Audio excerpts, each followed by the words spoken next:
One of the greatest parts of growing up and having our own place is the ability to host house guests, but it can also bring on a great deal of anxiety if you're not prepared.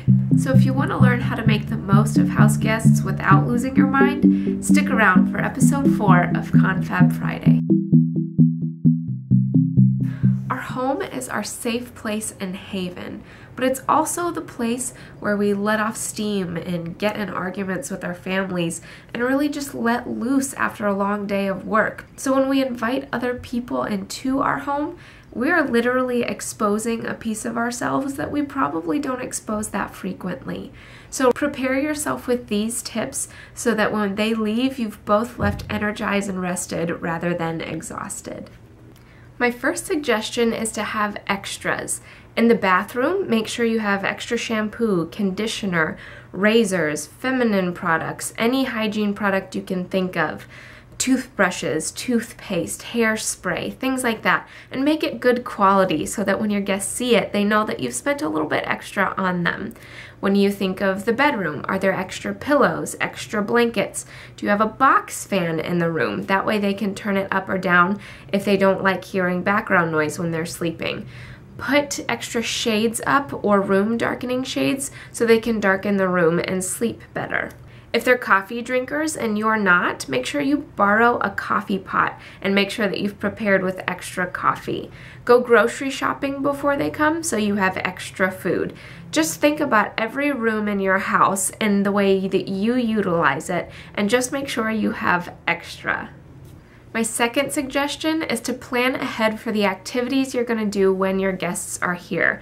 My husband and I have struggled with this because we wait until everybody comes to ask them what they want to do, and usually our friends look at us like, hello, you're the ones that live here, what is there to do?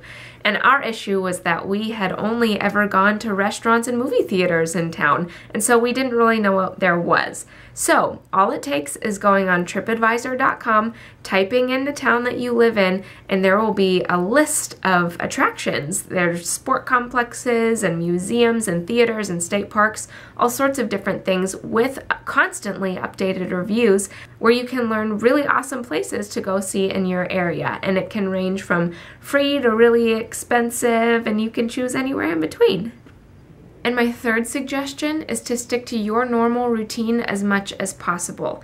You're inviting them into your life and they want to see what you do. So don't think that they want you to just entertain them 100% of the time. For me, that means I need to get to bed at least most of the nights that they're here. I also need to eat on time and I need to eat well, or I'm just asking for a massive binge. And if you haven't heard my food addiction story, read it on my blog or look in the link below. You'll know why that's a big deal. I also need to have morning quiet times. If I don't have a little time to myself, I'm gonna go crazy. And if I don't have a little alone time with my husband, we're not going to be in sync, and that just makes everybody uncomfortable. So do what you need to do to stay sane while your friends are here, and know that they can use a little bit of alone time as well.